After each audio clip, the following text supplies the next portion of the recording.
Bonsoir à tous, Shalom, bienvenue, bienvenue dans le ministère Holy Movement, mouvement sacré de Dieu, le mouvement du Saint-Esprit.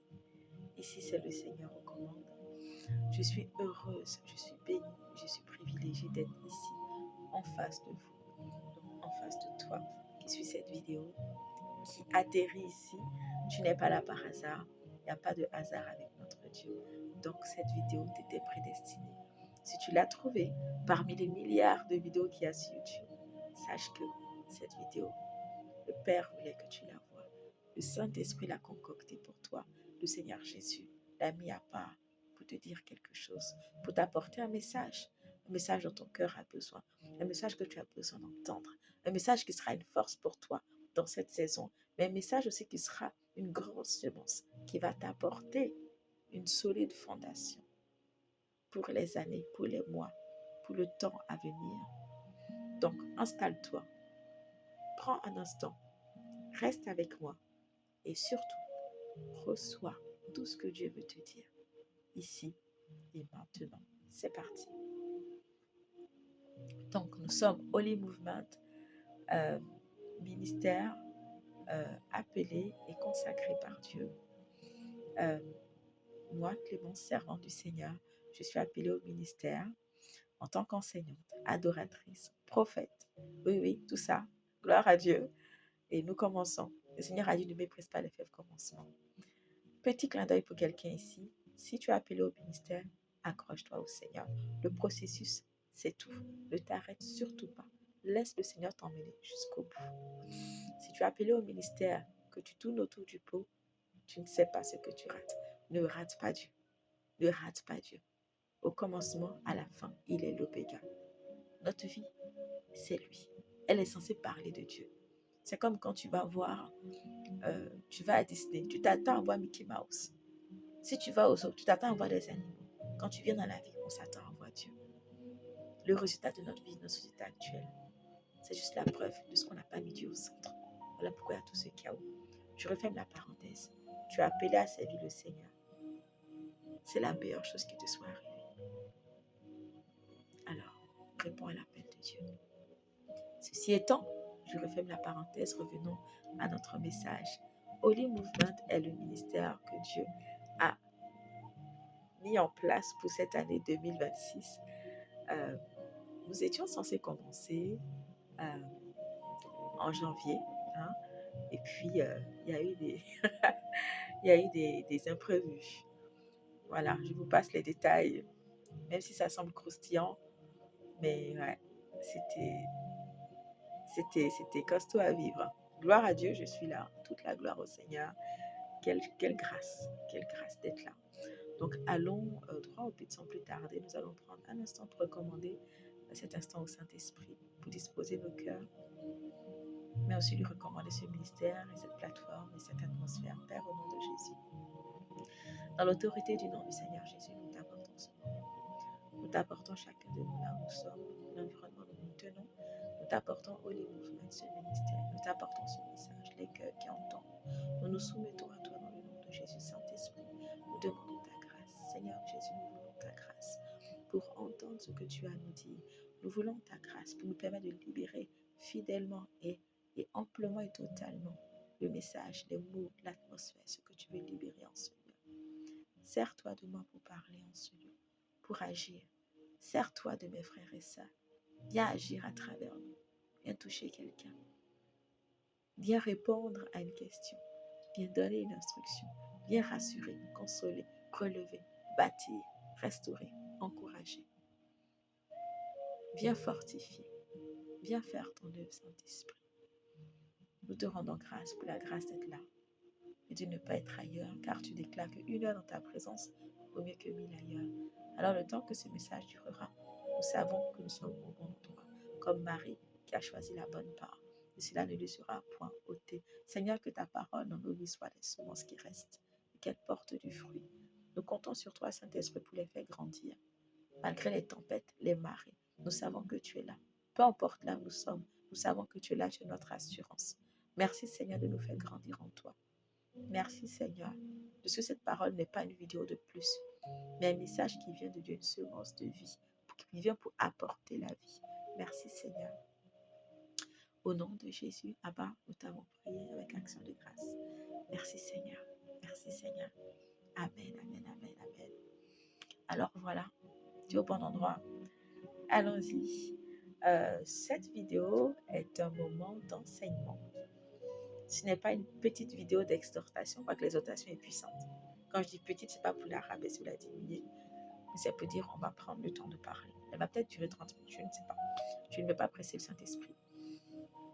Dans mon processus avec le Seigneur, j'avais compris que c'était l'une des choses vraiment qui pouvait peiner Dieu. Je vais laisser le Seigneur s'exprimer. Il prendra le temps qu'il veut prendre. Il dira tout ce qu'il veut dire. Et puis moi, je me laisserai porter par lui simplement. Simplement. Merci Seigneur. Alors, ce soir, nous allons parler d'un thème que le Seigneur a mis en place, a inspiré pour le mois de janvier. Donc, il s'agit d'une forme de rattrapage. Mais en vérité, pour nous, c'est un thème qui touche à la vie du chrétien toute sa vie. Toute sa vie. Ce soir, nous allons parler des principes divins. Appliquer les principes de Dieu. Appliquer les principes de Dieu. C'était le thème du mois de janvier. Nous sommes en mars. On parle de rattrapage. Ce sera des sessions, j'allais dire rapides, mais en fait, elles ne seront pas rapides. Elles ne seront pas étalées. Il n'y en aura pas plusieurs. L'idée était d'en faire une seule. Mais vu la grâce que le Seigneur a relâchée aujourd'hui, pendant que je l'écrivais, et je pense qu'on risque d'en avoir plusieurs. Donc, encore une fois, je ne veux pas, avec ma mentalité humaine, freiner le Seigneur. Je vais le laisser agir comme il le désire. Et il va juste prendre le temps de nous bénir et nous dire tout ce que le cœur du Père veut déverser sur nous. Alors, Père, généreusement, lave-nous de ta parole. Que l'eau de ta parole coule sur nous. Lave-nous de ta parole. Amen. Bon, revenons au terme. Appliquer les principes divins. Tu connais les principes divins. Quand on parle de principes divins, on pense à ce qu'il faut faire, ce qu'il ne faut pas faire. On peut penser ici aux commandements, par exemple. Nous allons aborder en effet les commandements, mais pas ce soir. Pas ce soir. Ce soir, nous allons parler des principes divins. Nous allons commencer par un tout premier principe, qui est le plus grand, qui est le plus important. Il s'agit d'un commandement. Les autres suivront. Nous allons ce soir nous focaliser sur ce commandement. Le premier, je pense que tu sais duquel il s'agit. Alors, le commandement, le premier et le plus important, c'est aimer Dieu. Aimer Dieu. Le Seigneur nous dit, je suis le Seigneur ton Dieu. Tu aimeras le Seigneur Dieu par-dessus tout.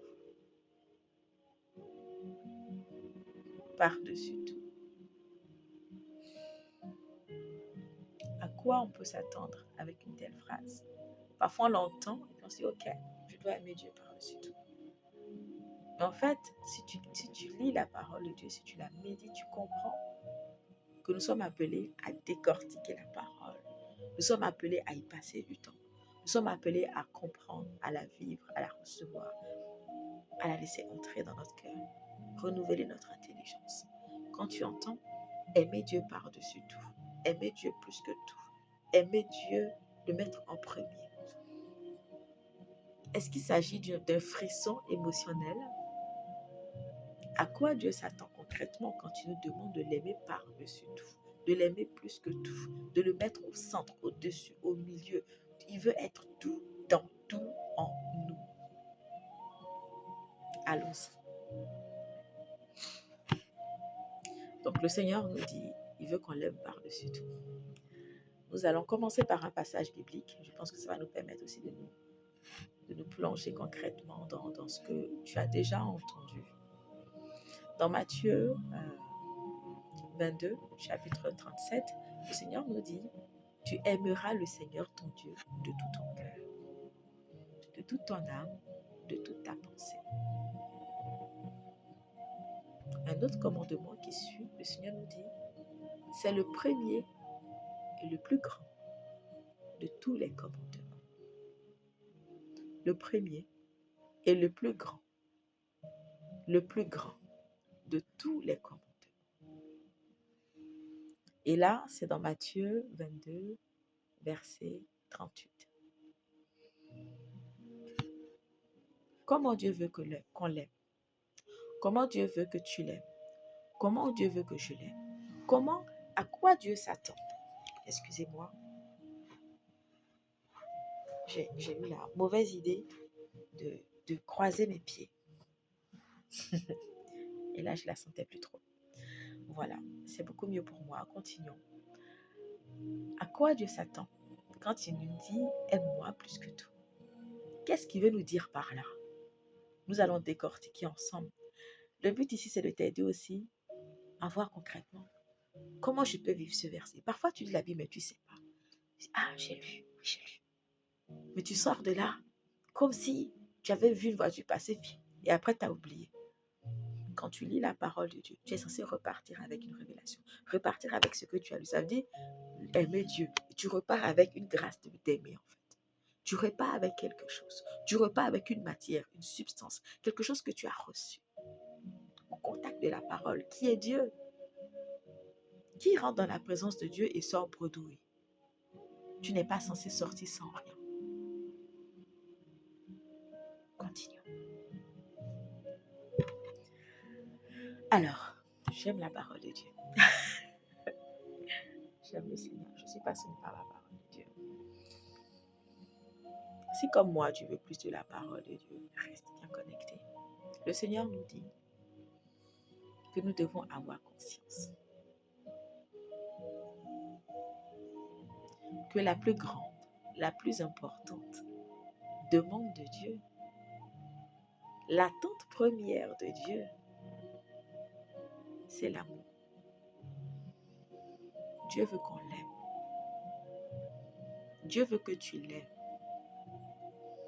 Dieu veut être aimé.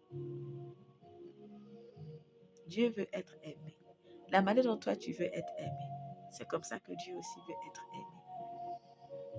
C'est fou, parce que l'être humain, la première chose que nous cherchons, c'est l'amour.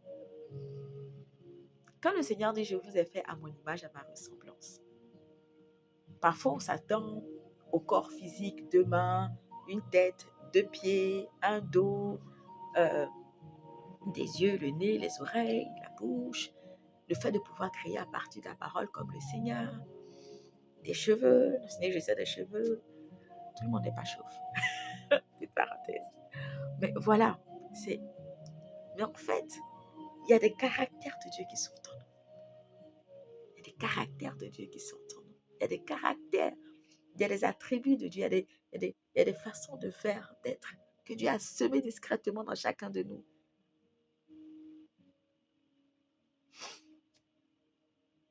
L'homme cherche l'amour. Le Créateur aussi. Dieu cherche l'amour. C'est fou, hein? Parce qu'on se dit, il est Dieu, il est grand. Tu as besoin de quoi? Tu es Dieu, tu as tout. Tout est à toi. Le Seigneur déclare, la terre est à moi, avec tout ce qu'elle contient. Dieu veut l'amour. Pourtant, il est l'amour.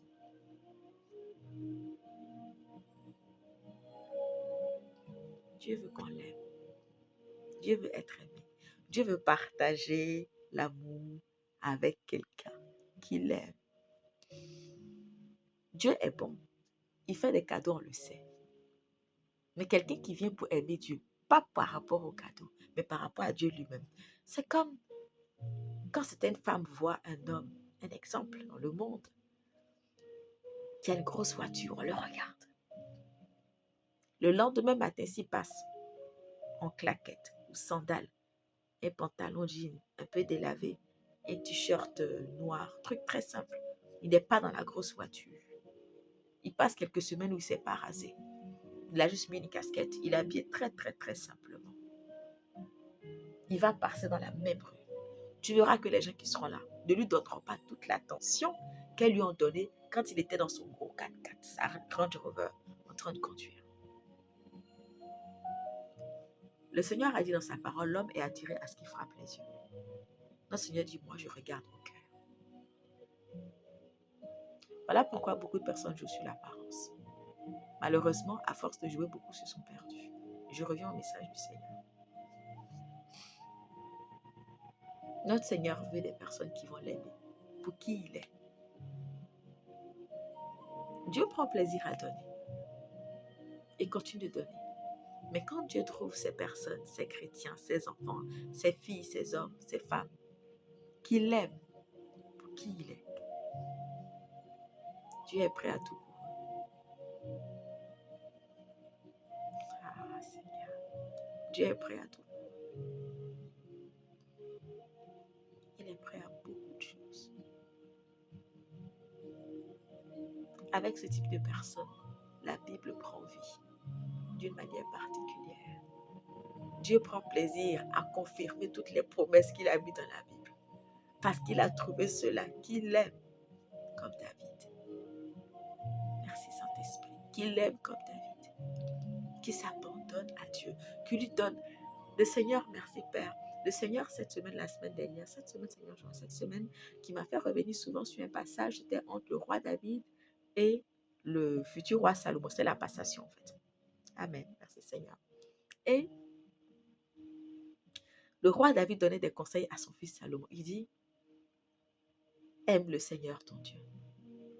Il dit, cherche à connaître Dieu. Cherche à connaître le Dieu que tu vas servir. Connais-le. Aime-le de tout ton cœur. C'est ça le conseil du roi David qui est prêt à décéder et qui va céder le trône royal d'Israël à son fils Salomon, choisi par Dieu pour la suite du règne de la famille du roi David. Il dit à son fils Salomon, il faut que tu connaisses ce Dieu que tu vas servir. Il faut que tu l'aimes de tout ton cœur. Il a dit, ne lui donne pas de concurrent. Ne va pas faire de l'idolâtrie. Ne va pas prendre un autre Dieu. Ne va pas donner ton culte, ton cœur, ta dévotion à quelqu'un d'autre, à quelque chose d'autre.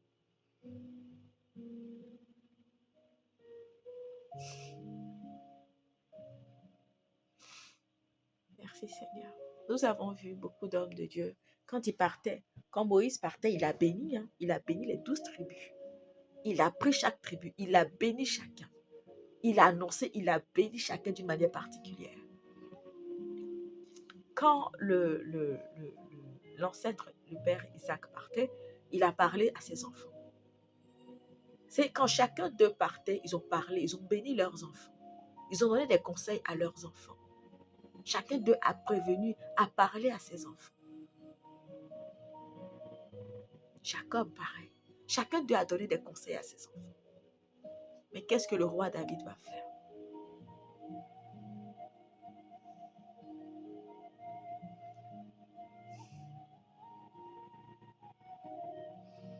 Qu'est-ce que le roi David va faire? Il va lui parler de Dieu. David, l'homme au cœur de Dieu. Un cœur selon Dieu. Un cœur qui plaît à Dieu. David a donné la priorité à Dieu. Toute sa vie à Dieu. Quand David dit au Seigneur, je préfère tomber entre tes mains. Quand Dieu lui a dit, choisis ton châtiment. Parce qu'il avait péché. Il avait fait le décompte. Pour connaître le nombre de la population. On lui a dit, fais pas ça. Et il a dit, je vous passe les détails du passage. Merci Saint-Esprit. Mais quand le Seigneur lui a dit, choisis ta sentence parce qu'il faut que je te juge. Il faut que je te corrige. Et il a dit, je préfère tomber entre les mains de mon Dieu que de tomber entre les mains de l'homme. Et il dit ensuite, parce que toi, tu sais avoir pitié. L'homme ne sait pas avoir pitié. Mais toi, Dieu, toi, tu sais avoir pitié. Même quand tu me corriges durement, tu sais quand t'arrêter. Tu sais quand je suis à la limite de ce que je peux supporter. Tu sais quand je suis prêt à craquer. Tu sais jusqu'où tu vas me juger et puis je vais comprendre. Ça veut dire même quand tu me corriges, c'est dans l'amour que tu le fais. Tu n'as pas l'intention de me détruire. Tu n'as pas l'intention de me détruire. Merci Seigneur.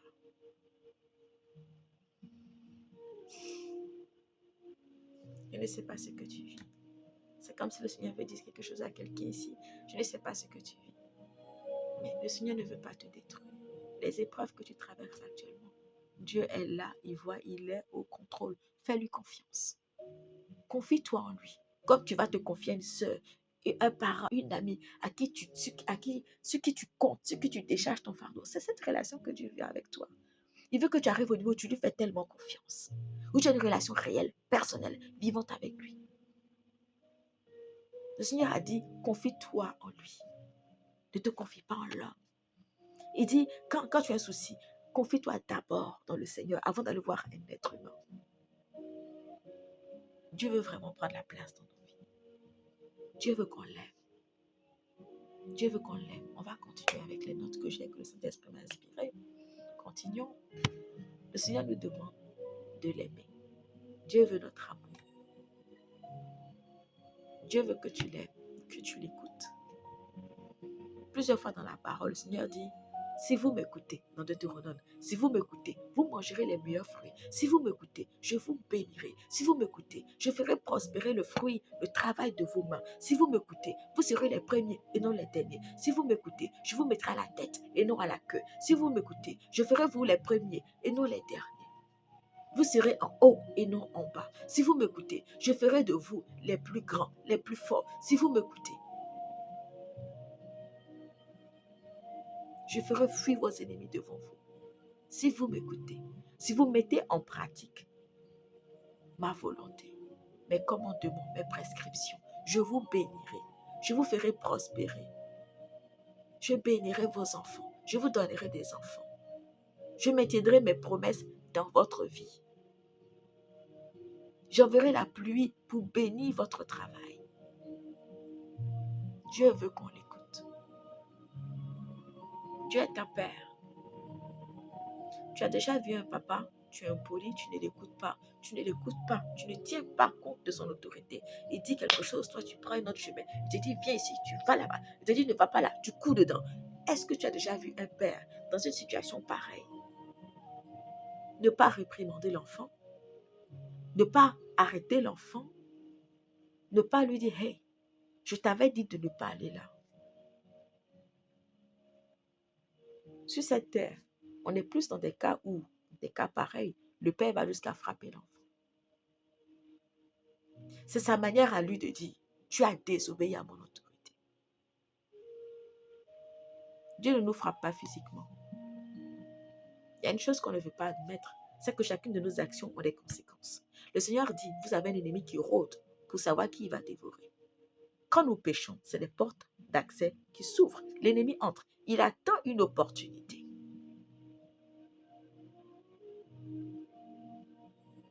Parfois, le péché ne vient même pas directement de nous, mais il y a toujours une porte.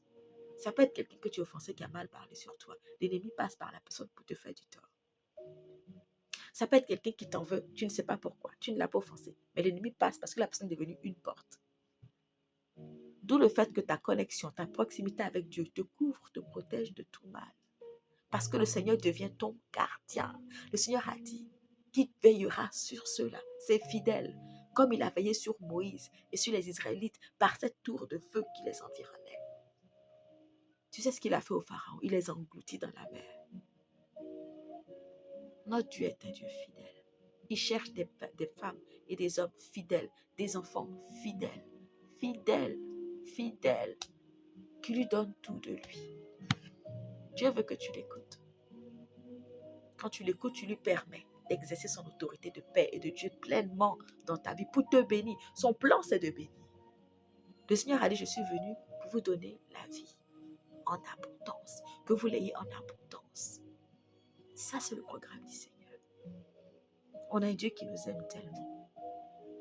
Si on avait la pleine conscience de cet amour, on ne serait plus en train de quémander l'amour, l'attention des gens. Pas qu'on se retirerait, qu'on serait seul, mais on serait qui on est. On aurait de la conscience de la valeur que Dieu lui-même donne à chacun de nous. Et tu vois, c'est quand tu as lu le commandement, où le Seigneur dit, tu aimeras ton Dieu. Je ne sais pas comment tu l'as compris, Mais là, tu es en train d'écouter et tu comprends qu'en fait, Dieu veut dire tout ça. Dieu veut tout ça. Dieu a un cœur bouillonnant qui veut être aimé. Dieu veut qu'on l'aime. Tu vois beaucoup de femmes qui cherchent un mari. Et certains hommes qui cherchent une femme sérieusement. Certaines personnes veulent être aimées. Si tu as déjà connu ce sentiment-là, tu dis, ah, je veux quelqu'un. Je veux être aimé. Ça me manque l'amour. Je veux mon foyer. Je veux mon ami, mon confident, mon chéri. Souvent, nous les êtres humains, quand on pense à la partie physique aussi. L'amour de Dieu est spirituel. Il n'y a rien de physique là-dedans. Il n'y a pas de bisous sur la bouche. Oubliez.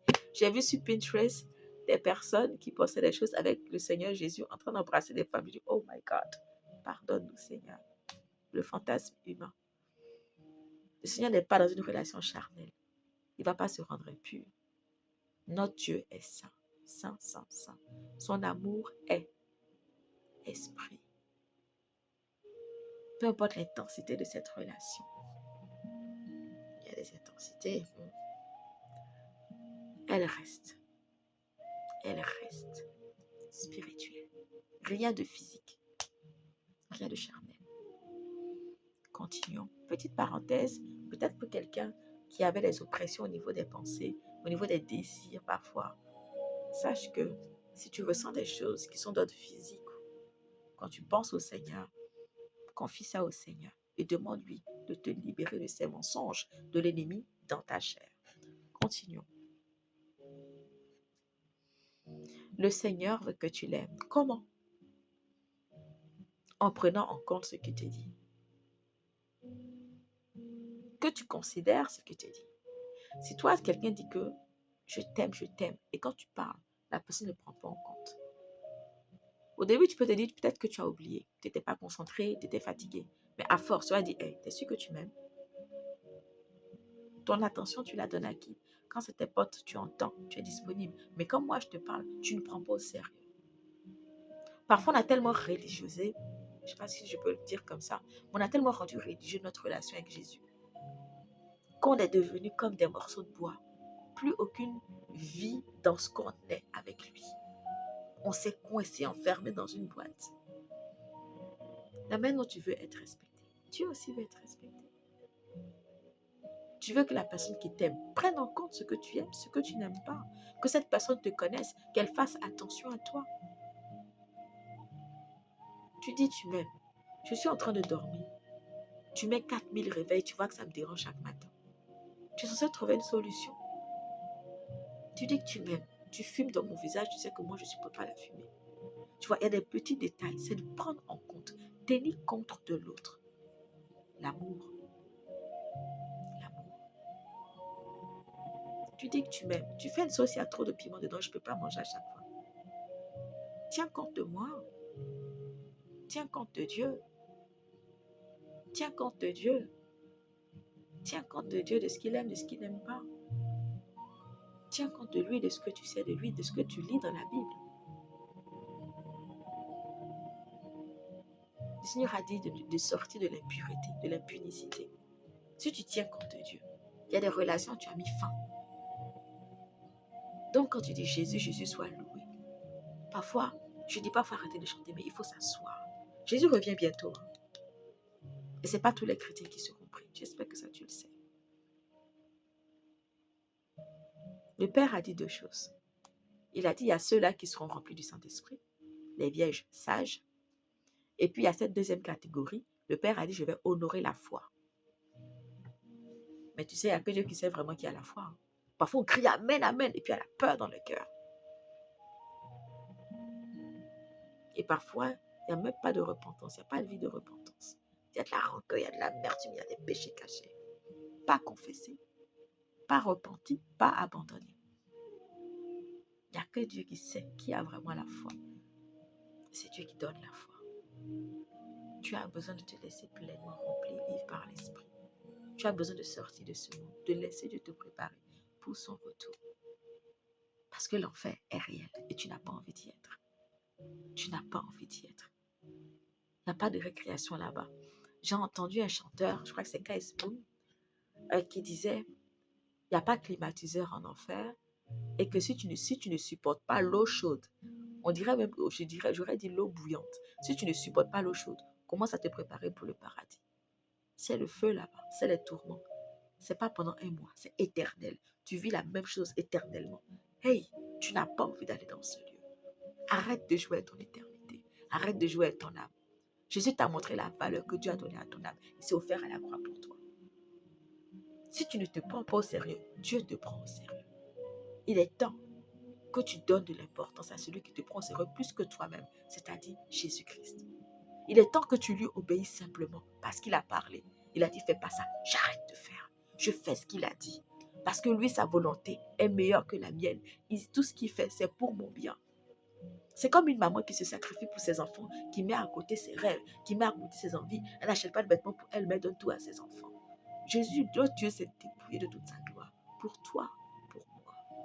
Il est temps qu'on prenne Dieu au sérieux, qu'on arrête de le banaliser. Jésus n'est plus le petit bébé dans la crèche. Il est Dieu tout-puissant. Il est temps que tu te prennes au sérieux.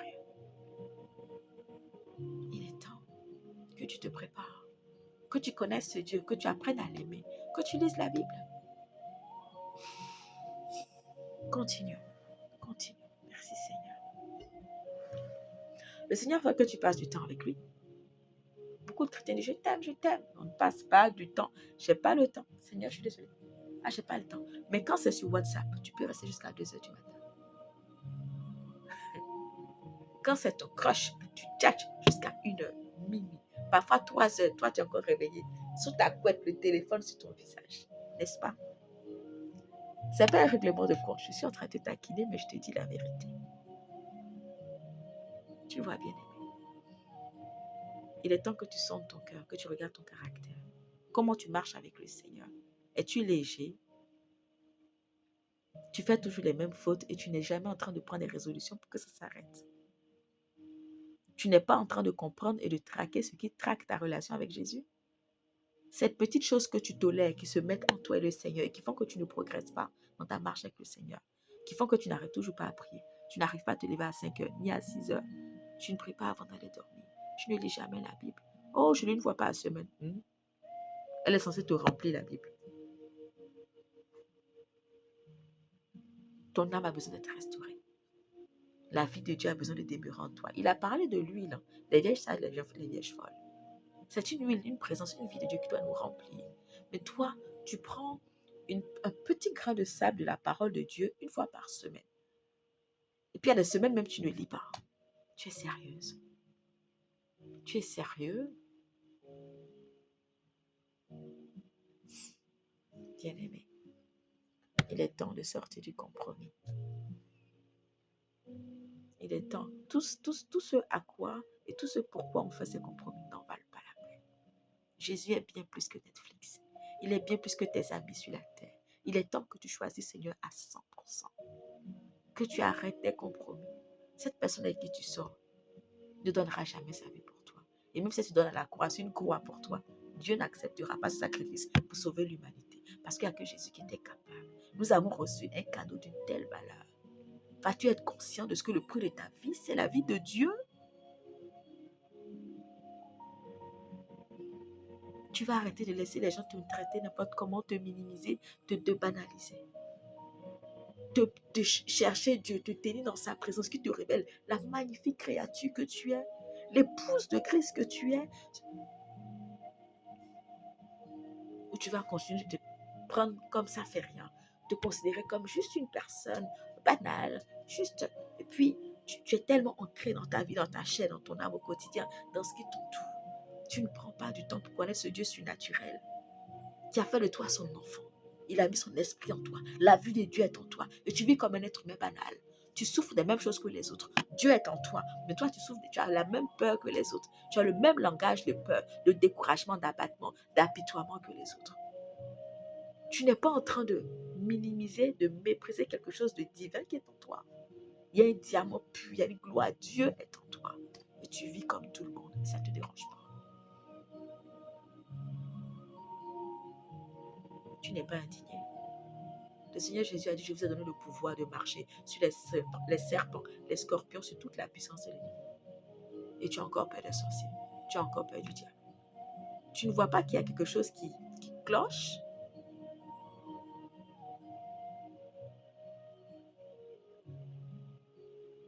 Tu as reçu une grande domination. Tu n'as jamais pris le poste, le pouvoir de dominer sur la puissance de l'ennemi. D'aller dans cette dimension de la gloire de Dieu où tu rentres dans ton héritage en tant que fils de Dieu sur la terre. Tu n'en as pas marre de vivre une version de toi que Jésus-Christ a cloué à la croix, qui n'est plus censé être. Tu es censé tendre vers la gloire de Dieu. Pas confirmer que Satan domine sur la terre. Continuons. Dieu veut que tu fasses de lui le centre de ta vie. Le Seigneur veut toute ton attention. Le Seigneur veut que tu aies que du regard pour lui. Ça ne veut pas dire que tu ne parles plus à tout le monde. Mais il est ta priorité. Aujourd'hui, c'est qui ta priorité? Aujourd'hui, c'est quoi ta priorité? Quand tu te lèves le matin, à quoi tu penses? Quand tu te couches le soir, à quoi tu penses? À qui tu penses? C'est ça que Dieu appelle une idole. Avant, les idoles, c'était des statues. Tu sais, les petits statues, les génies, les trucs bizarres. J'adore un autre Dieu, Baal, quoi, truc, ouais. Nos idoles aujourd'hui, c'est les téléphones. Nos idoles aujourd'hui, c'est la nourriture. C'est ces choses-là qui satisfont notre âme tellement qu'il n'y a plus de place pour le Seigneur. Ça occupe toute notre attention. Ça nous remplit. C'est quand il vient prêter, il dit, oh, je suis fatigué, j'ai bu. Alcool. Les idoles, parfois, c'est les relations qu'on a. Ses amis. Parfois, même les idoles, c'est les enfants. C'est la famille. Quelle raison valable tu vas donner au Père le jour du jugement pour dire, hey, j'aimais trop, je prenais soin de ma fille, je n'ai pas eu le temps pour Jésus. Hein? Tu as choisi la créature par rapport. C'est là où beaucoup de parents, on joue à un faux jeu avec Dieu. Le Seigneur ne nous demande pas de nous enfermer dans un monastère, de ne plus parler à nos enfants, de ne plus faire le ménage, de laisser la maison sale, de ne plus se laver pour dire j'adore Jésus. Non, non. Mais tu ne donnes absolument pas du temps au Seigneur. Il est temps que tu sois franc avec toi-même. Il est temps que tu regardes la vérité dans la glace. Parce que tant que tu joues à la victime, tu ne pourras pas te responsabiliser. Une prof de communication me l'a dit en 2024. Ça m'a choqué. Ça m'a fait du bien. C'était comme si on me renversait de l'eau sur le visage. Mais vraiment, ça m'a lavé. Et après, j'étais juste en train de dire à tout le monde, waouh, là, tu m'as fait gagner 10 ans. Tu as besoin de prendre tes responsabilités. Regarde en face comment tu gères ton temps. Qui prend toute la place? Regarde ton temps. De matin au soir, parfois c'est des petites choses, n'importe quoi. Parfois c'est des petites choses futiles, des choses. Parfois c'est tout le temps que tu prends sur les réseaux sociaux, les notifications, ton téléphone, les séries, la télévision, les conversations, ces amis là, ces relations qui omnibulent tout ton temps. Des gens qui te demandent toujours ça va, tu fais quoi? Tu sais, tu commandes ta vie constamment. Tu ne te retires pas, tu ne prends pas une minute où tu éteins le téléphone, où tu te mets à part pour être dans la présence de Dieu, dans la parole, dans l'adoration, la louange, pour passer du temps avec le Seigneur. Le Seigneur a dit, je suis avec vous tous les jours jusqu'à la fin. Il y a la dimension de la présence de Dieu sur la terre. Il y a la dimension de la présence de Dieu. Jésus est avec toi tous les jours. Tu ne sens pas sa présence glorieuse. C'est surnaturel, divin, qui est ton partage. Et ça ne te dérange pas. Tu dis, c'est pour mes pasteurs. Mais et toi? Le Saint-Esprit en toi aussi, tu le sais. Le Seigneur a dit dans la Bible, n'attristez pas le Saint-Esprit. Il y a des passages qu'on a lus, sur le coup, on réagit émotionnellement. Mais au quotidien, on passe notre temps à attrister le Saint-Esprit. Il est temps d'arrêter cette comédie. Il est temps d'arrêter. Il est temps qu'on s'assoie et qu'on regarde notre vie en face. Notre vie de chrétien. Quel type de chrétien tu es? Ce message n'est pas pour t'accabler. Ce message est pour te responsabiliser. Parce que Jésus revient. Le Seigneur a dit, deux types de personnes. Un sera laissé, l'autre sera pris. Le Seigneur a dit, sortez du monde. Il est temps que tu sondes ton cœur. Il est temps que tu dises au Seigneur, sonde mon cœur. Il est temps que tu te réajustes, que tu fasses du ménage dans ta vie. Parce que les excuses, les compromis, ça ne passera pas. Les anges du Seigneur ne vont pas dire, ah, tu discutais le soir sur WhatsApp. Elle est sympa ta copine. Ok, bon allez, c'est pas grave. Non, non. C'est ceux qui auront abandonné leur vie, porté leur croix, qui auront suivi Jésus. Regarde ce que ça lui a coûté. Toi, tu ne veux pas payer un petit prix pour lui. Tu ne veux pas faire d'efforts pour Jésus.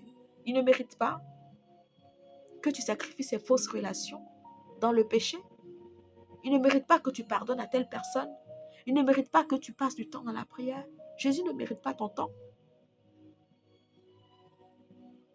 Il ne mérite pas ton attention.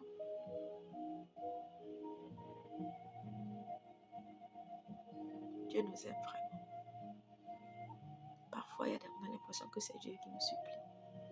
Tu sais. Pourquoi il doit insister autant pour qu'on écoute? Pourquoi il doit envoyer tous ses prophètes? Dimanche après dimanche, ton pasteur vient te parler. Est-ce que tu es rentré chez toi fâché pour dire, allez, cette fois ça change? J'établis mon temps. Les soirs, j'arrête de donner 3 heures à la télévision, à des programmes le lendemain, j'ai déjà oublié. Si je donnais tout ce temps à Jésus, je serais aujourd'hui rempli du Saint-Esprit. Je serais en train de faire mon ministère. Il ne s'agit pas d'aller prendre un micro devant. Il y a des ministères dans les maisons où tu éduques ton enfant selon la volonté de Dieu. Il y a des ministères où le Seigneur, si tu es tellement rempli de sa parole, il dit, oh, tu es prête. Je te ouvre de la guérison, de l'esprit de l'onction de guérison. Va dans les hôpitaux, va prêcher, va faire ça. Je te donne la capacité de Dieu en toi pour faire ces choses. Dieu cherche encore des hommes et des femmes. Mais tu as donné la priorité à ton confort. La priorité à tes habitudes humaines de moi à telle heure, je dors, à telle heure, je suis devant le film. Ou on mange, on regarde la télé à telle heure. Hé Jésus, on va aller dimanche à l'église. Mais à la maison, tu n'as jamais le temps pour le Seigneur. Et malheureusement, je sens là maintenant que beaucoup de personnes entendent. Mais ça ne percute toujours pas leur cœur. Elles entendent comme on entend une chanson passivement à la radio. Il n'y a pas de réaction, il n'y a pas de réveil, il n'y a pas de révélation, il n'y a pas de compréhension. Si tu entends, tu sais que c'est vrai. Tu sais que tu es dans ce cas. Il faut que tu ailles dans la prière et dire au Seigneur, réveille-moi. Sauve-moi, Jésus. Ne me laisse pas tiède. Le Seigneur dit qu'il va vomir les chrétiens tièdes. Ne me laisse pas tiède. Tu as besoin de commencer à te repentir, à prier. Parfois, il y a des choses qui t'ont lié, tu ne sais même pas. Mais comme tu ne pries pas.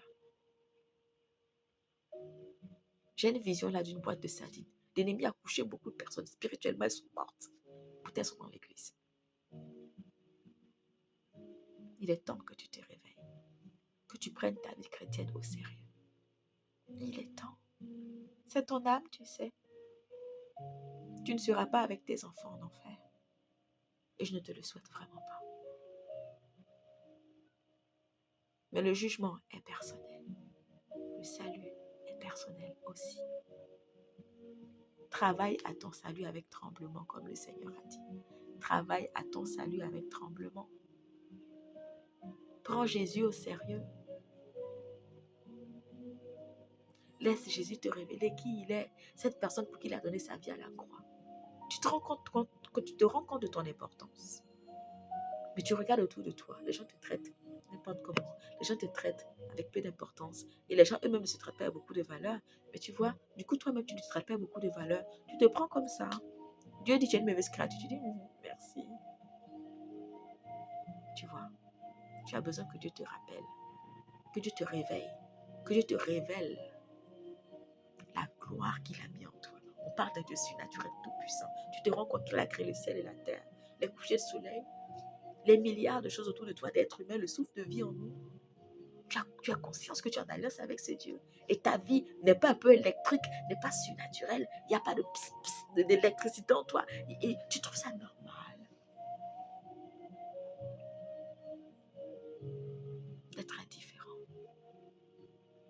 Ce message n'est pas là pour t'accabler, mais pour te réveiller.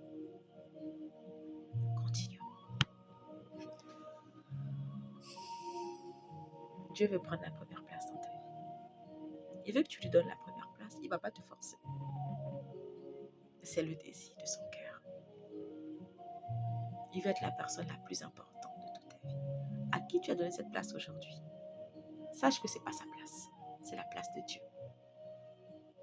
Ça s'appelle une idole. Lorsqu'on donne la première place dans notre cœur, dans notre vie, à quelqu'un, à quelque chose, à une activité, à un lieu, à un artiste, à une star, à un sportif, à un acteur, à la nourriture, c'est une idole. C'est ça l'idolâtrie. Idolâtrie. Continuons. Dieu veut que tu l'aimes, pas seulement dans tes paroles, mais aussi dans tes actions. Que tes actions suivent les paroles. On n'est pas parfait.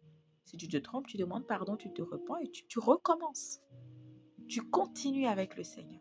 Tu n'abandonnes pas. Parce que lui ne t'abandonne pas. Il est toujours là. Et puis tu n'es pas là pour échouer. Jésus a déjà gagné à la croix. Donc tu pars vainqueur. Tu n'es pas vécu.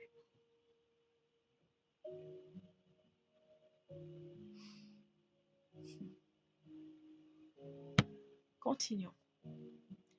Dieu veut que tu lui donnes tout ton cœur. Pas à moitié. Tout ton cœur. Et cette grâce, c'est une grâce. Cette capacité de s'abandonner totalement. C'est Dieu qui permet cela. Donc tu vois, c'est des sujets, des points de prière. Tu peux réécouter cette vidéo. Tu dis, Seigneur, Seigneur, aide-moi à te donner tout mon cœur. Prends tout mon cœur. Il y a certains artistes qui ont chanté. Tu peux chanter ces chansons. L'adoration est puissante. La louange est puissante. C'est une manière de prier, de parler à Dieu. Mais va voir ton Père céleste. Crie à lui. Supplie. Parle-lui. Doucement, fortement, comme ton cœur le sent. Mais tout ce qui est en train de sortir ici, c'est pour te ramener au Seigneur. Pour te ramener dans cette relation que Dieu avait prévue, que tu es avec lui. La relation qui était prévue de base. Continuons. Dieu veut que tu lui fasses confiance. Que tu ne doutes pas de lui. Même quand ça ne va pas, même quand tu es dans l'attente, même quand tu ne comprends pas, même quand tu es entouré d'injustice. Dieu veut que tu saches qu'il est toujours Dieu dans ta vie, dans ta situation. Qu'il est au contrôle. Il ne t'a pas abandonné. Il veut que tu lui fasses confiance. Il veut que tu déclares sa parole, ce qu'il a dit, ce qu'il a annoncé dans tel cas. Quand ta vie n'est pas alignée à ce qu'il a promis, reste pas là en train de subir. Tu t'empares de la parole. Père, tu as dit, non, je déclare au nom de Jésus, ma situation change, ma vie s'aligne. N'oublie pas, les choses anciennes sont passées. Ta nature ancienne adamique a été clouée à la croix. Christ vit en toi. L'apôtre Paul a dit, si je vis, ce n'est plus moi qui vis, c'est Christ qui vit en moi. Christ est en toi, mais il faut que tu le laisses grandir en toi. Ne l'étouffe pas avec ta chair. Travaille avec le Saint-Esprit pour que Christ croisse en toi et que Christ soit révélé en toi, tout comme Jésus a révélé le Père. C'est notre mandat. Ce n'est pas le mandat que de ton pasteur, c'est ton mandat aussi. Parfois, certains hommes de Dieu ont donné l'impression que, et on a l'impression qu'on est des spectateurs. Non, c'est ça l'appel de chacun de nous. C'est ce que Jésus veut nous donner. Le Saint-Esprit, la vie de Dieu en nous. Continuons. Dieu veut que tu lui fasses confiance. Dieu demande ton amour. Veux-tu lui donner ton amour? Veux-tu aimer? Avec tout ce qu'on vient de citer là. Veux-tu aller chercher Dieu pour qu'il t'aide à rentrer dans cet amour? Qu'il te fasse rentrer dans cet amour. Le Seigneur a dit, vous n'avez pas parce que vous ne demandez pas. Est-ce que tu veux juste demander? Est-ce que tu as envie de cet amour? Est-ce que tu veux vivre cet amour? Cet amour qui a emmené ce Créateur, venu se donner pour toi.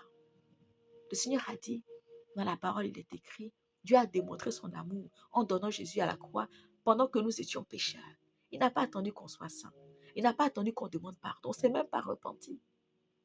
Jésus a donné sa vie à la croix pour ceux qui le lapidaient, pour ceux qui l'ont abandonné, pour ceux qui l'ont renié, pour ceux qui ont dit je ne te connais pas, pour ceux qui l'ont vendu pour des pièces d'argent. L'amour de notre Seigneur nous transcende. On n'arrive pas à le comprendre. Tu vois, rien que ça devrait te faire entrer dans la chambre de prière. Seigneur, révèle-moi cet amour.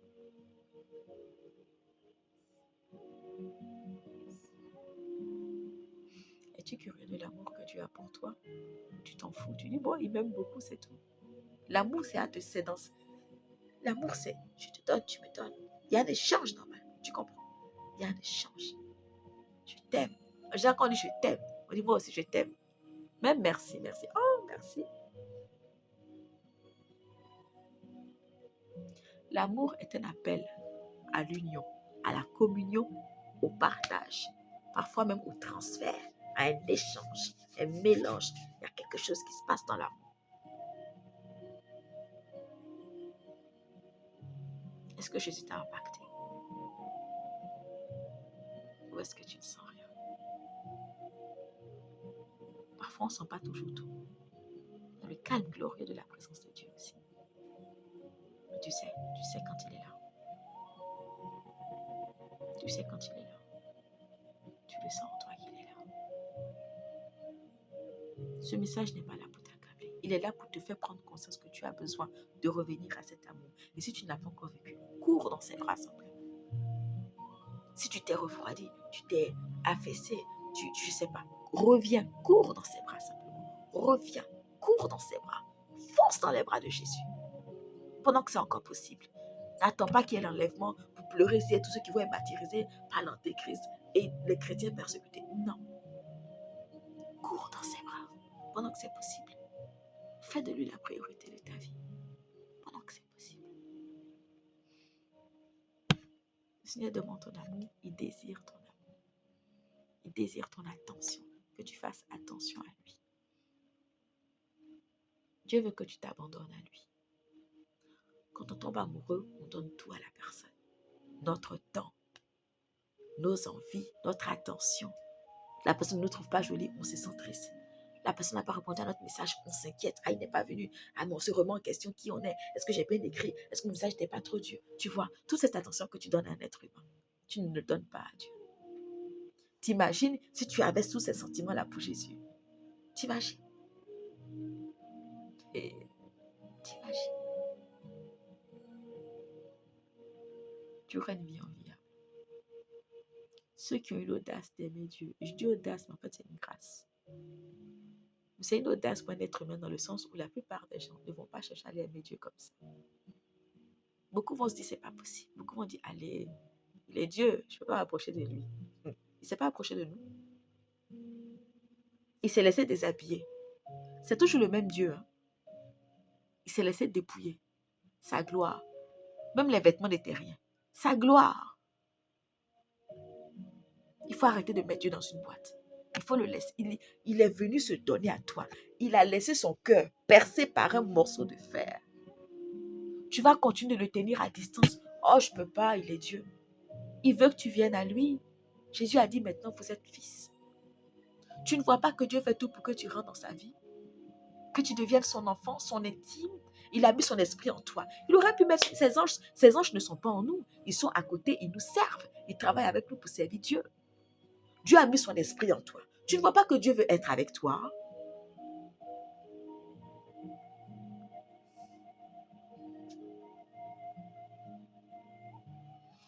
Continuons.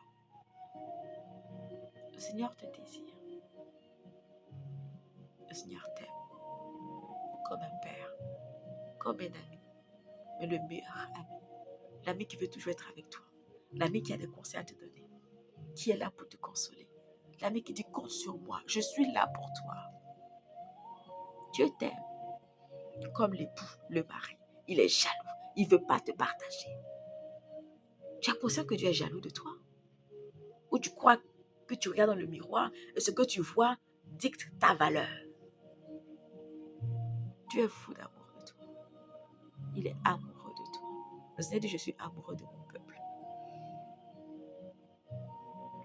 Tu as besoin d'avoir une relation personnelle avec Dieu. Malheureusement, beaucoup de chrétiens, la plupart, vivent une relation par intermittence. Même pas intermittence. Une relation par procuration à travers leur pasteur et leur prêtre. Décide que ça s'arrête.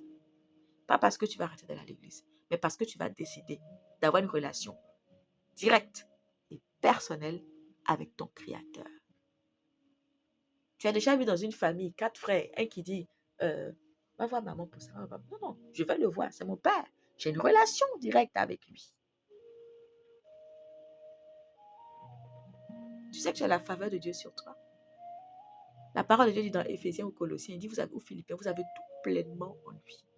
Il dit vous avez été bénis de toutes les bénédictions. Tu l'as reçu pleinement. Tu ne manques pas.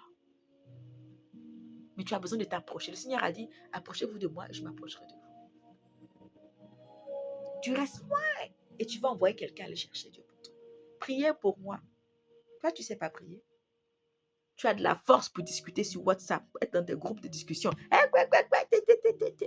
Mais t'assois, fléchir genoux pour dire, Seigneur, et je suis fatiguée. Ah, j'ai pas envie. Ton âme. La prière est quelque chose de spirituel. N'attends pas d'avoir envie. Ton âme est attaquée. Parfois, on lit les pensées, l'âme des gens. Tu n'as pas envie. Tu te lèves, tu es de mauvaise humeur. Tu n'as pas envie de lire la Bible. 2 ans après que j'ai donné ma vie à Jésus, je me suis rendu compte de ça. J'ai dit, mais Seigneur, je veux lire, mais quelque chose en moi. Pourquoi? Je commençais à parler à Dieu. Je dis, Seigneur, je te confie ça, je te donne ça. Je veux lire la parole. Je commençais à demander la grâce. Lire la Bible est spirituelle. Tu dois prier, prendre 5-10 minutes, 3, 2 minutes, 1 minute pour dire, Seigneur, tu dois prier. Si tu pries en langue, prie. Tu as besoin de prier. Un chrétien qui ne prie pas, ça va être compliqué. Hein? La prière, c'est parler à Dieu. Si tu ne parles pas à Dieu, comment il intervient dans ta vie?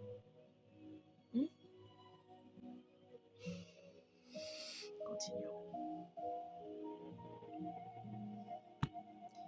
Dieu veut que tu veilles sur ta conduite. Quand tu aimes quelqu'un, tu fais attention à la personne. Comment? En veillant sur toi. En veillant sur toi. Imagine une femme mariée qui se lève, qui s'habille en slip, maillot de bain, puis elle sort dans les rues. On dit, hey, c'est pas Madame Fofana, c'est pas Madame Richardville, c'est pas Madame Lebourg. Qu'est-ce qui se passe? Elle a perdu la tête. Tu comprends? Tu es enfant de Dieu. Tu te sapes, tu t'habilles comme quelqu'un du monde. Cette partie est très sensible, donc je ne vais pas rentrer là-dedans. Parce que c'est le Saint-Esprit qui convainc chacun de péché. Je ne veux pas que tu te sens moi-même là. Hey. Mais tu vois, Dieu veut que tu veilles sur ta conduite pour lui plaire. Quand tu critiques, tu te moques. Quand tu as ces comportements de la chair et du monde, tu es en train de témoigner des choses qui ne sont pas Dieu. Hey, c'est toi qui es chrétienne. Le truc, quand tu fais ça, tu donnes un autre témoignage qui n'est pas le témoignage de Jésus. Tu témoignes à notre esprit que tu n'aimes pas pourtant. Quand tu fais ça, c'est lui que tu témoignes. C'est l'ennemi. L'ennemi, c'est lui qui se moque. C'est lui qui critique. C'est lui qui garde rancune. C'est lui qui rappelle les fautes de chacun. Il est l'accusateur. C'est lui qui condamne.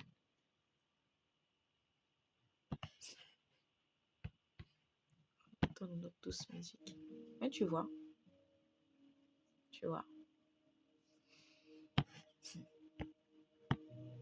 Tu dois veiller sur ta conduite.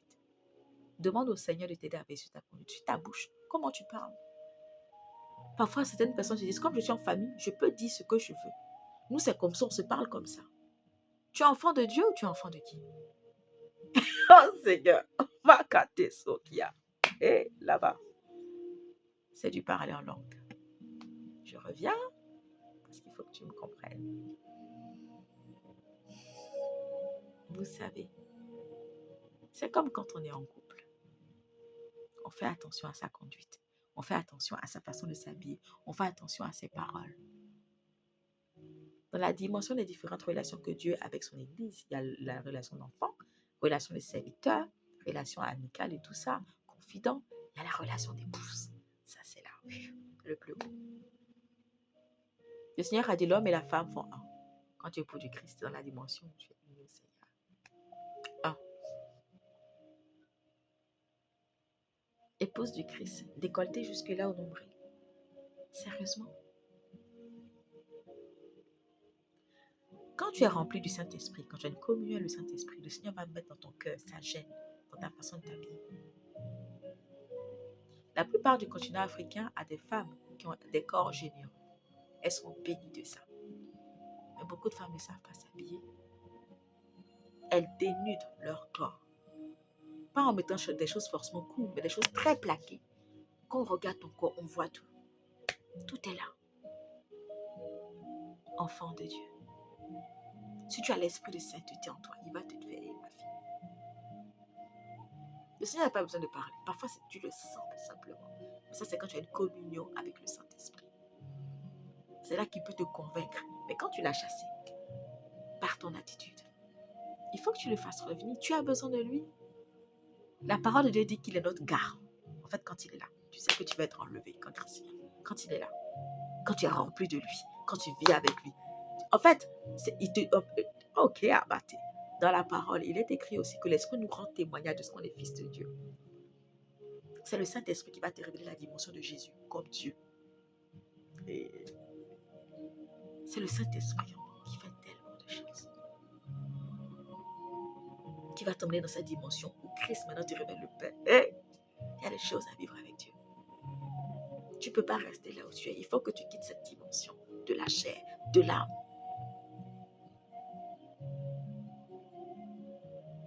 Choisis, hein. Tu Tu veux vivre peut-être pour les gens de la terre, mais tu auras renoncé à Dieu. Alors choisis bien. Les gens de la terre, c'est le temps que tu es là sur la terre. La plupart des gens ne vivent pas plus de 100 ans aujourd'hui. Si tu veux vivre plus longtemps, que Dieu te l'accorde. Amen. De toute façon, Jésus sera certainement déjà revenu. Donc après, ce sera juste l'enfer sur terre. Le but du chrétien, ce n'est pas de vivre longtemps sur la terre. Ce n'est pas de vivre. Non, c'est de recevoir Christ. C'est d'être transformé. C'est d'accomplir le mandat du Père. L'apôtre Paul dit, la mort m'est un gain. En fait, quand tu as Jésus, que tu vis des choses de Seigneur, tu as compris qu'il a dit, je suis le chemin, la vérité et la vie. Il est la vie. En dehors de lui, tous ceux qui respirent là sont déjà morts. J'espère que tu le sais. Ils ne sont pas vivants. Ils sont déjà condamnés. C'est plié. Le jour du jugement. Pas en Jésus. Pas en Jésus.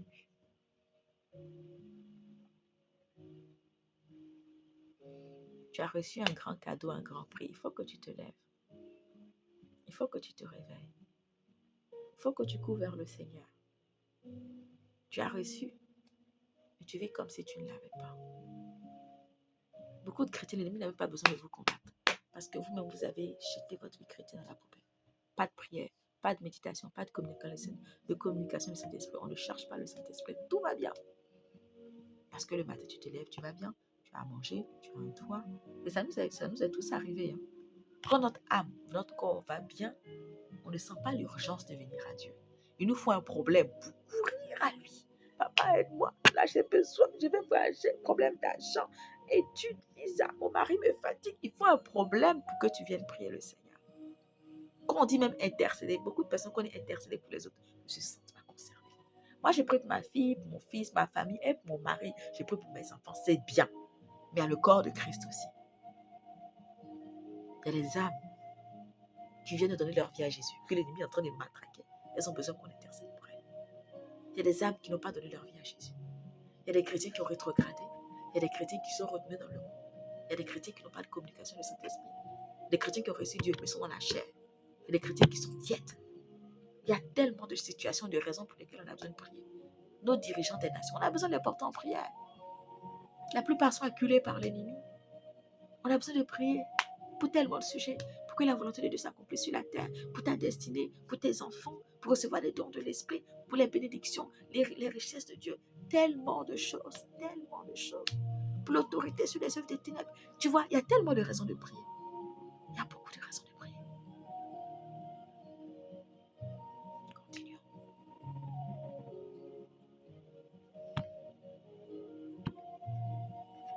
Dieu veut qu'on fasse attention à lui. Dieu veut qu'on vive pour lui plaire. Peut-être que tu n'en as pas conscience. Je vais essayer d'aller de raccourcir un peu. Seigneur, aide-moi à dire exactement ce que tu veux dire. Dieu veut que tu vives pour lui plaire. Ta vie plaît à qui aujourd'hui? Tu vis pour te satisfaire. Est-ce que tu as vraiment un maître? Quand tu dis Jésus mon Seigneur, j'ai connu un homme de Dieu, l'église où j'étais, avant, il disait, les gens disent Jésus mon Seigneur, mon Sauveur. Il disait Jésus est le Sauveur de tout le monde parce qu'il s'est donné à la croix. Il l'a sauvé parce qu'il s'est donné à la croix. On n'a rien eu à faire. On a dit oui, il est devenu notre Sauveur. Il dit par contre, la dimension de Jésus qui devient Seigneur. Il est Seigneur quand il y a obéissance. La seigneurie, c'est quand tu obéis. Mais si tu n'es pas en train de lui obéir, il est ton Seigneur comment? As-tu une relation avec lui? À qui tu plais? Tu vis pour prouver à tout le monde que tu es jolie? Tu vis pour prouver à tout le monde que toi tu es marié? Que toi tu as un salaire? Que toi tu as des enfants? Parce que pour beaucoup d'entre nous, on ne le dit pas, mais il y a cette fierté dans la chair. Beaucoup, et puis surtout l'Afrique. Moi, je suis madame. Ça ne veut pas dire que tu ne dois pas te réjouir. Mais tu vois, quand ça devient un trône sur ton cœur, Dieu voit ça et dit, oh, il faut se réjouir dans Jésus pleinement. D'avoir conscience de la gloire qu'elle est en Christ. Et se glorifier de son mariage. Il n'y a même pas de place pour le Saint-Esprit. Ce message n'est pas pour t'accabler, il est là pour te réveiller. Soit la vie dans ta chair te convient, et c'est ton choix. Soit tu comprends que tu as reçu un cadeau d'une telle valeur, que toute la création ne peut pas égaler. Ni un salaire, ni une voiture, ni un mariage, ni des enfants. Et ça ne veut pas dire qu'on les abandonne. Ça veut dire qu'on donne d'abord la priorité à Dieu. Dieu d'abord. Jésus d'abord. Le reste après. Le Seigneur a dit, si je ne suis pas Seigneur de tout, je suis Seigneur de rien. Donne ton cœur à Jésus. Beaucoup de gens, je te donne ma vie, je te donne ma vie. Il y en a, ça fait 30 ans à l'église, 25 ans. Il n'a pas ton cœur. Donne ton cœur à Jésus. J'étais à l'ambassade de Côte d'Ivoire en France. La maman qui était à la caisse, à l'accueil, l'un des adultes, elle me disait, hey, tu vas où? Tu es contente comme ça? Je commençais à lui parler. Je lui parlais de ma relation avec Dieu. Je dis, maman, tu me vois là. Mon tout, c'est Jésus. Et Dieu fait trop pour moi. Je suis reconnaissante. Elle dit, ah bon? Elle dit, mais tu sais, moi aussi, je suis chrétienne. Moi, ça fait 30 ans. Et elle m'écoutait. Elle m'écoutait, elle me voyait dans mon sel, parler de ma communion. Elle dit, ma fille. Elle a baissé le ton, comme une confession. Elle dit, ma fille, je t'entends parler, mais je ne vis même pas tout ça avec le Seigneur. Elle dit, ça fait 30 ans, j'ai du mal à lire la Bible. C'est beaucoup de chrétiens vivent une vie de chrétienne qui ne vivent pas. Ils ne vivent pas une vie de chrétien. C'est comme dire, je suis végétarien, mais tu manges la viande toujours. En Jésus, il n'y a pas de privation. Attention, petite parenthèse. Il y a une nouvelle vie. Ce n'est pas une privation. Parce que beaucoup d'entre nous, quand on pense à la vie de Dieu, à la vie avec Christ, on dit, c'est compliqué. La vie du monastère. Non, c'est une nouvelle vie. Mais il faut avoir conscience que tu as changé. Sinon, tu continues de vivre comme qui tu étais avant. La nature que Christ a clouée à la croix. Il est écrit dans les livres de l'apôtre Pierre, dans le Nouveau Testament. Notre nature adamique a été, nous sommes morts avec Christ à la croix. Nous sommes ressuscités avec lui. Tu es une nouvelle personne, hein? Ce n'est pas parce que tu n'as pas vu les anges, tu n'as pas vu ton corps devenir transparent. Non, tu es une nouvelle personne. Mais laisse l'esprit, travaille avec le Saint-Esprit. Embrasse cette nouvelle vie. L'ennemi travaille de toutes ses forces pour faire croire aux gens qui n'ont pas changé. Comme disait un chanteur, David Okit, l'ennemi me dit, je n'ai pas changé. Jésus dit, je suis une nouvelle personne. C'est exactement ce que l'ennemi dit à tout le monde. Quand tu as péché, tu te dis, c'est fini, tu as perdu ton salut. C'est faux. Quand tu as péché, tu te repens et tu es toujours dans le Seigneur.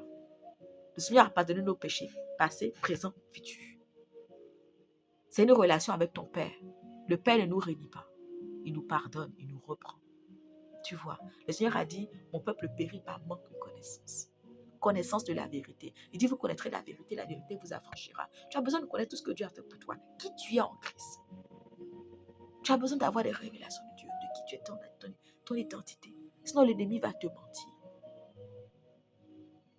En te plantant des mensonges dans les pensées, des fausses croyances.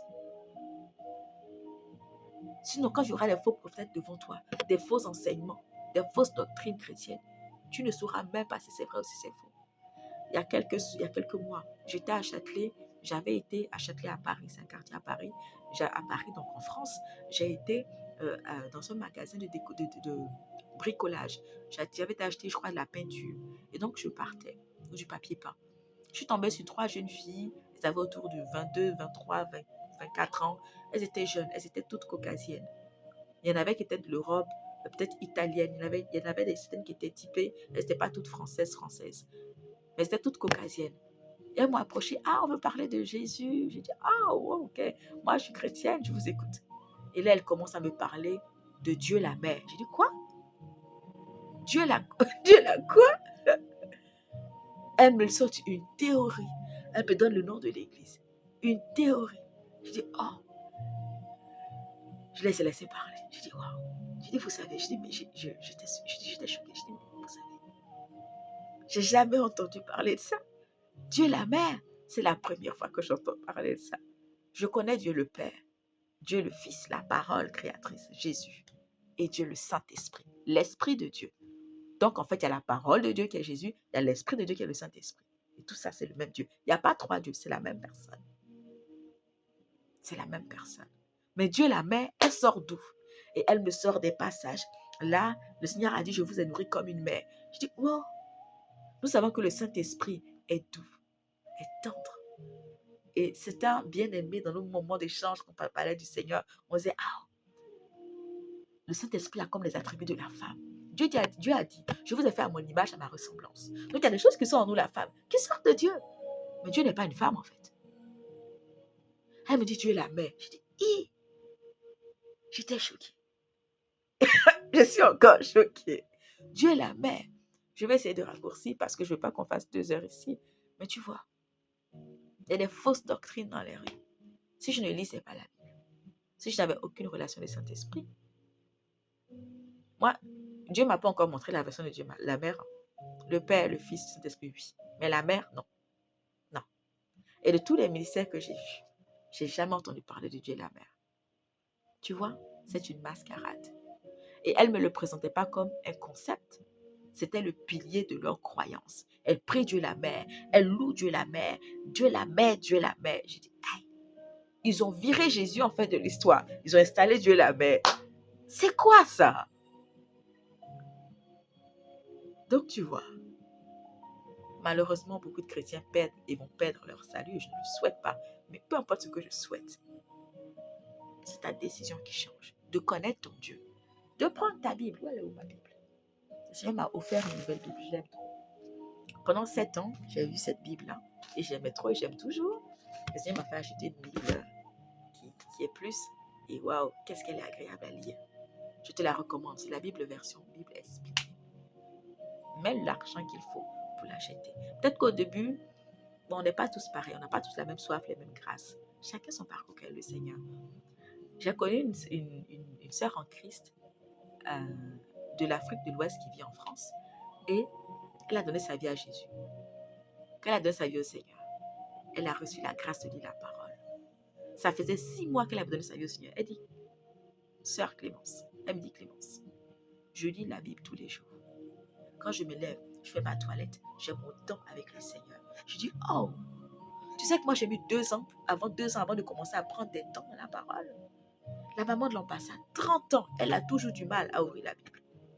L'église où j'étais avant, j'ai connu une tata, pendant que je servais dans un ministère, dans la direction de la grande église que c'était. Elle m'a dit, ma soeur, ma fille, ça fait 15 ans que je suis à l'église, j'ai du mal à lire la Bible. Comment tu fais? J'ai dit, il faut prier, demande la grâce au Seigneur pour qu'il t'aide. Lire la Bible est un acte spirituel.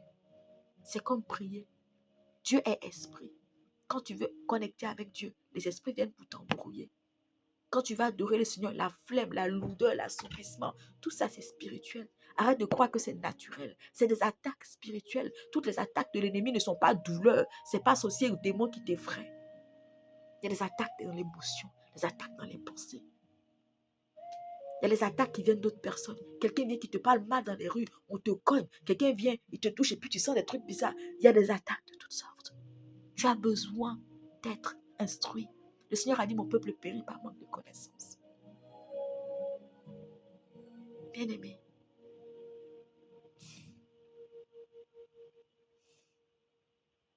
arrête de déléguer ta vie à ton pasteur.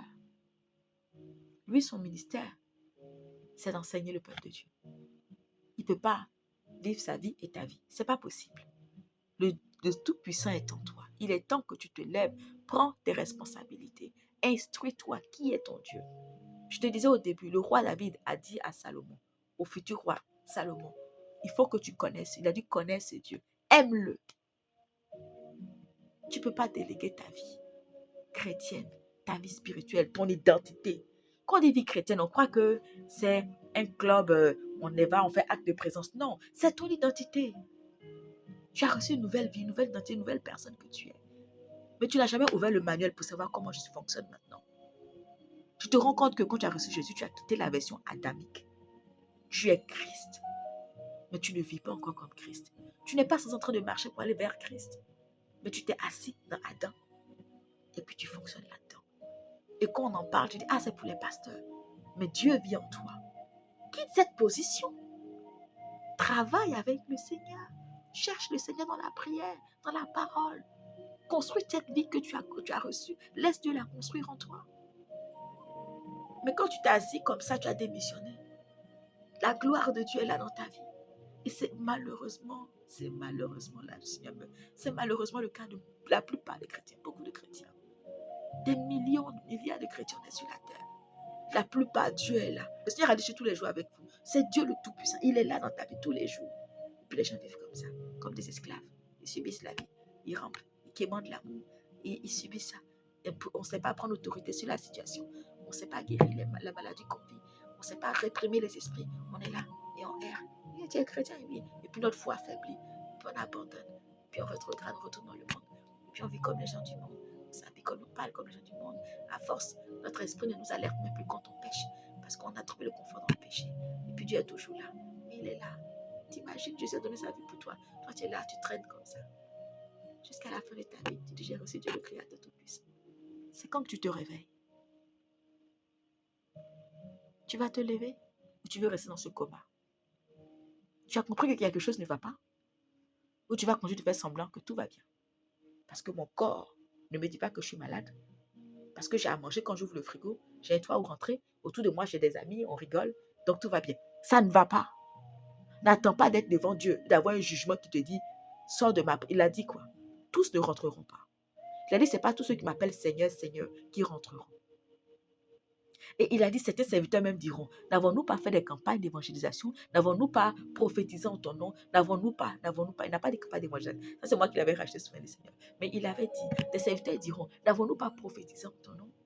Tu te rends compte qu'ici, qu'il s'agit de prophètes qui ont été appelés, consacrés, loin.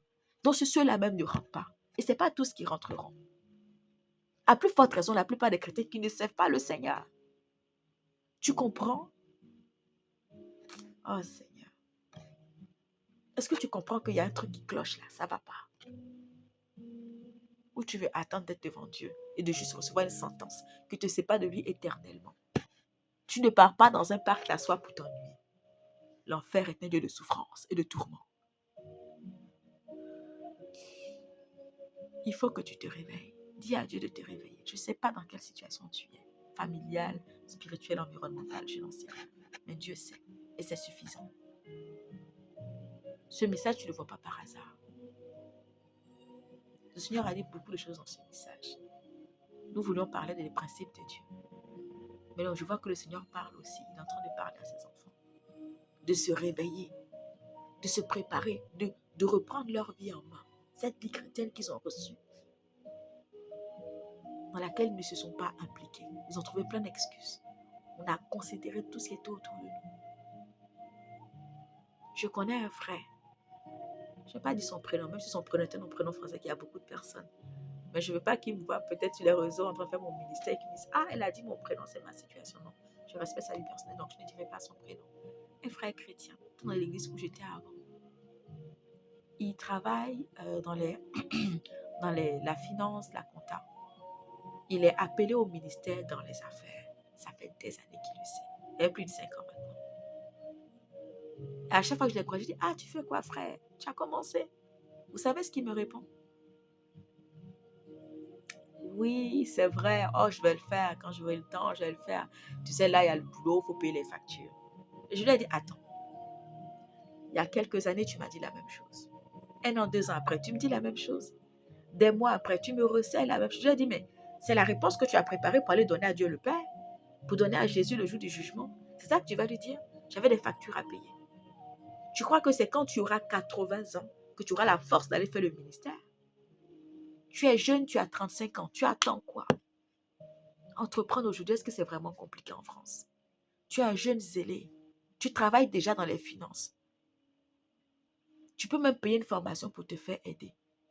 Rentre dans tu es dans une église où on prie, on jeûne tout le temps, avec un homme de Dieu en feu, qui crie partout, qui fait des jeûnes de prière, qui a des camps pour les jeunes, des camps pour les vieux, des femmes, des jeunes.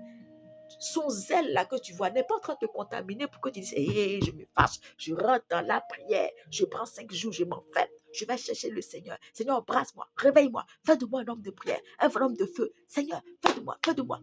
Je dis, mais tu viens, tu es dans une atmosphère, c'est comme si tu rentres dans un lieu de fête, mais tu ne danses pas. Quand tu vas dans une église où l'onction sur l'église, c'est le feu, tu es censé être en feu, non? Quand tu vas à la piscine, tu es mouillé ou pas? Mais tu rentres dans une église avec un homme en feu. Je n'ai pas envie de citer le nom de l'homme de Dieu. C'est des gens qui connaissent mon appel. Bref, je vais m'arrêter ici. Je ne vais pas citer son nom. Mais quand tu es dans une église avec un homme de Dieu en feu, Son feu est censé tomber sur toi, te brûler un peu. Tu dis, hé, il m'a mis son feu. Mais tu rentres, tu es comme ça, comme été. Tu es comme au théâtre. Tu regardes la scène. Pour applaudir, même tu as du mal. Pour ouvrir ta bouche pour louer Dieu, même lever les bras, tu te sens coincé, pas concerné. Tu ne sens pas que ça commence. Il y a un truc qui ne va pas. Tu ne sens pas que spirituellement, tu es indifférent. Ton Dieu, ton Père est le feu dévorant. Toi, tu es indifférent. Vas-tu te rendre compte qu'il y a quelque chose qui ne fonctionne pas? Il y a quelque chose qui est censé fonctionner, qui ne fonctionne pas. Ta relation avec Dieu n'est pas une démonstration devant tout le monde. C'est d'abord personnel. C'est avant tout personnel. Et la plus grande partie de notre relation est personnelle. Il y a beaucoup de choses qu'on vit avec le Seigneur, qu'on ne vient pas dire devant tout le monde. D'ailleurs, quand on vient parler au peuple de Dieu, on dit ce que Dieu veut dire à son peuple à l'instant. Je vais clôturer avant 30. Je vais essayer. Je ne veux pas qu'on dépasse 1h30. Et je vais mettre sous cette vidéo les références. Je te conseille, je te recommande de prendre le temps d'aller lire ces références, ces versions, plutôt ces passages. On a Jean chapitre 1, verset 23. Le Seigneur dit, Jésus lui répond, si quelqu'un m'aime, il gardera ma parole et mon Père l'aimera. Nous viendrons à lui et nous ferons notre demeure en lui. Jean chapitre 8 verset 31. Et il dit aux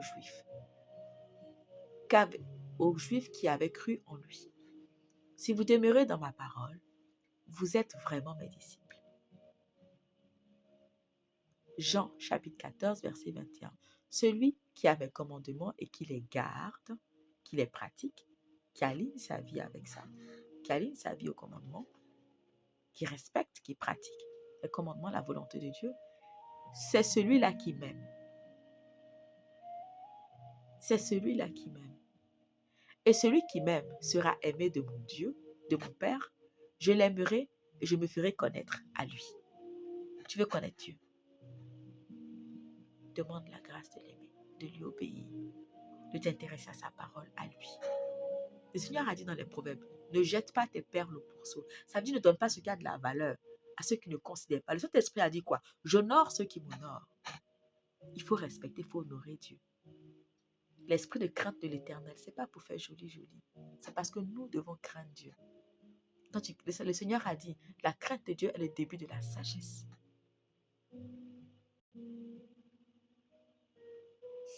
Continuons.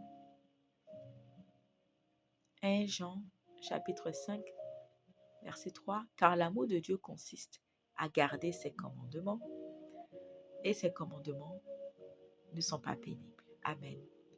Jean, chapitre 14, verset 15.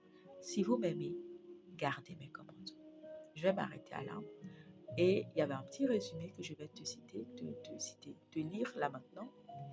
Si tu veux plus de Dieu, si tu veux être plus proche de Dieu, si tu veux une relation avec Dieu, tu veux une relation personnelle avec lui, si tu veux vivre l'amour de Dieu, l'amour de Jésus, connaître l'amour du Père, avoir la révélation, la communion avec le Père et le Saint-Esprit, la communion glorieuse de Dieu avec le Saint-Esprit. Si tu veux tout ce que Jésus a acquis pour toi à la croix, que tu n'as même pas encore bénéficié, tu as juste reçu, tu es sauvé en fait, ton esprit est sauvé. Mais ta vie n'est pas en train de démontrer que tu as reçu Jésus. On ne voit pas l'héritage, on ne voit pas le surnaturel, on ne voit pas la gloire, tu ne vois pas la restauration de ton âme. Tu as toujours des oppressions dans ton corps, tu as l'assoupissement, tu as l'impunicité, tu as différents types de combat, de lutte, la rancœur, la médisance. Tu es en train de subir encore ces choses dans ton corps, dans ton âme. Alors tu as besoin d'aimer Dieu. Tu as besoin d'entrer dans une relation d'amour avec Dieu. Pas comme tu l'as aimé jusqu'à présent. Tu as besoin de l'aimer comme il veut être aimé. D'un amour vrai, un amour pur, total, un amour loyal. Ça veut dire que quand tu sors du monde, tu sors du monde. Et si tu n'arrives pas, tu demandes l'aide pour sortir du monde. Tu ne restes pas dans le monde en disant Ah, c'est dur, hein? On va y arriver. Non, tu reconnais que tu as du mal. Seigneur, j'arrive pas. Aide-moi. Et tu pries. Et tu restes là. Et tu insistes. Le Seigneur va te demander. Il va t'aider plutôt. Il va t'aider. Quand on est malade, on va chez le médecin ou pas? Pourquoi quand on est souci, on ne vient pas voir Dieu? Il est là pour nous aider pourtant. Continuons. Un amour qui ne doute pas, que tu arrêtes de remettre en question Dieu, sa bonté, sa loyauté, sa fidélité, sa volonté, sa miséricorde. Que tu arrêtes de croire que quand tu as péché, il ne veut plus de toi. C'est faux. Ça, c'est Satan qui accuse les gens. Il est l'accusateur, n'oublie pas. L'accusateur des frères. Il accuse les enfants de Dieu devant le trône de Dieu. Mais Jésus a payé le prix de bonne fois pour toutes. Le Seigneur m'a donné je vais te partager ça. Ça me bénit encore. Ça m'a béni encore il n'y a pas longtemps. Il a dit, quand vous péchez, il y a une chose qui me fait de la peine. Moi, j'ai cru que c'était le fait qu'on pêche. Le Seigneur a dit, la peine que j'ai, c'est que vous vous infligez des souffrances en péchant. Parce que quand tu pêches, tu ouvres la porte à l'ennemi. Il y a des choses qui viennent.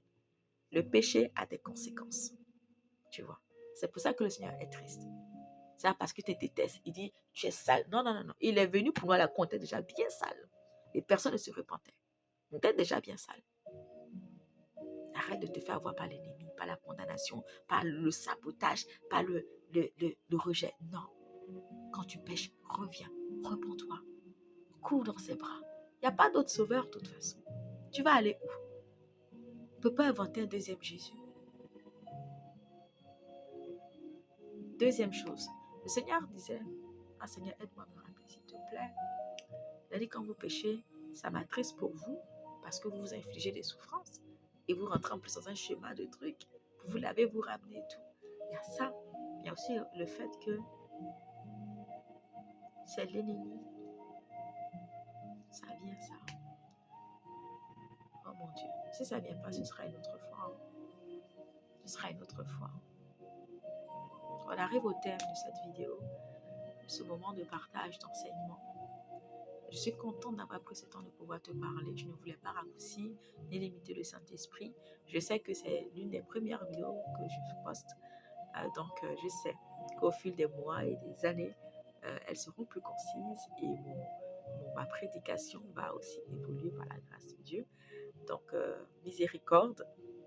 Pardonnez-moi si ça a été long, mais il fallait surtout que le Saint-Esprit s'exprime. Donc, je suis heureuse d'avoir pu servir le Seigneur simplement, d'avoir pu libérer ce qu'il a voulu libérer. Et je prie que ce message te bénisse, que ce message te bénisse. N'hésite pas à prendre des notes si certaines choses t'interpellent, si tu te sens concerné par des choses.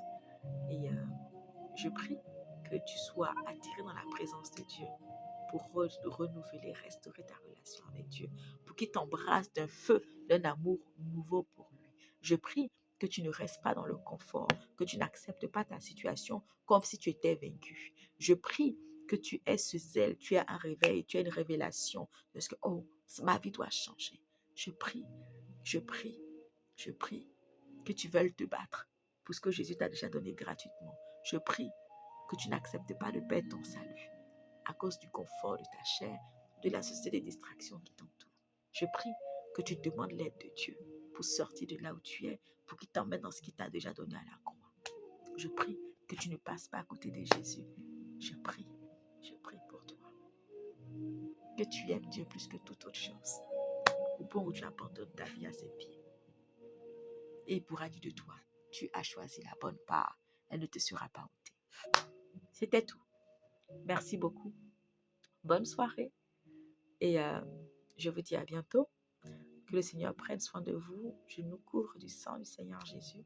Père, je te rends grâce pour cette soirée. Rendons grâce. Père, je te rends grâce pour cette soirée. Merci Saint-Esprit. Seigneur, merci pour ce moment. Seigneur, je te recommande mes frères et sœurs. Quiconque est venu entendre la parole de Dieu, Père, je prie que tu parles à leur cœur. Je prie que tu touches tes cœurs, que tu sèmes ta vie en eux au nom de Jésus. Je prie que les mensonges, les excuses soient réduits au silence au nom de Jésus. Je prie que les hauteurs, les forteresses soient renversées au nom de Jésus.